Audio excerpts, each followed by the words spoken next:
আরে শাকিব খানকে নিয়ে কথা বলি বলে আমার একটা ফেসবুক পর্যন্ত চলে গেছে, এবং আমার যত ফেসবুক পেজ আইডি যা ছিল সব কয়টাই তারা মানে এমনভাবেই করেছে যে এগুলো যেন হারিয়ে যায় সেরকম চিন্তা ভাবনা করেছিল। কিন্তু ভাই, শাকিব খানকে নিয়ে কথা বলি বলেই যাব, কারণ প্রিয় নায়ক আমার, ঠিক আছে? তার ফ্যান আমি, তার ভক্ত আমি, তাকে নিয়ে তো কথা বলেই যাব রে ভাই। আপনি যতই যাই করেন, ঠিক আছে? আমার ফেসবুক যা আছে সব চলে গেলেও আমি আবার খুলে আবার সেই শাকিব খানকে নিয়ে কথা বলবো। কে জলে? শাকিব খানকে নিয়ে কথা বললে জলে লাগে? লাগে নাকি? যদি লাগে তাহলে আমি আরও বেশি করে লাগাবো, যদি জ্বলে তাহলে আমি আরও বেশি করে জ্বলাতে চাই, ঠিক আছে?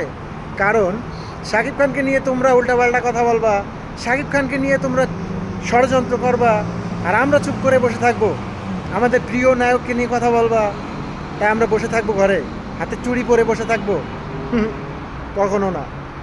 আমার প্রিয় নায়ককে নিয়ে তোমরা বাজে যাই বলবা, সেই প্রতিবাদ আমি অন্তত করে যাব, ঠিক আছে?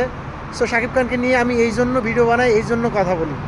আমার এই ফেসবুক পেজ, আমার আরও ফেসবুক ছিল, সব হারিয়ে গেছে, কিন্তু এটাও সব চলে গিয়েছিল। তারপরেও আমি আবার ফিরে ব্যাগ নিয়ে এসে তারপরে আমি আবার ভিডিও বানাচ্ছি। আর আমার ইউটিউব চ্যানেল আছে, সেখানেও কিন্তু শাকিব খানকে নিয়েই কথা হয়, অন্য কাউকে নিয়ে আমি কথা বলি না। One and only mega star Shakib Khan, তাকে নিয়ে কথা বলি এবং বলে যাব, ঠিক আছে? তোমাদেরকে নিয়ে রোস্ট করেছিলাম, তোমাদেরকে নিয়ে কথা বলেছিলাম, তাই আমার ফেসবুক সব কিছু চলে গেছে। আমার একটা ফেসবুক ছিল, প্রায় 60,000 ফলোয়ার ছিল, 60,000, সেটাও চলে গেছে। আমার অনেক ফেসবুক পেজ চলে গেছে, ঠিক আছে? সামনে আসি নাই, কিন্তু এখন সামনে এই পেজে আমি সবসময় সামনে, আমার এই ইউটিউব চ্যানেল আছে, সেখানেও আমি সামনে ফেস দেখাই, ভয়েস দিয়ে কথা বলি, ঠিক আছে? কেন? শাকিব খানের জন্য, মনে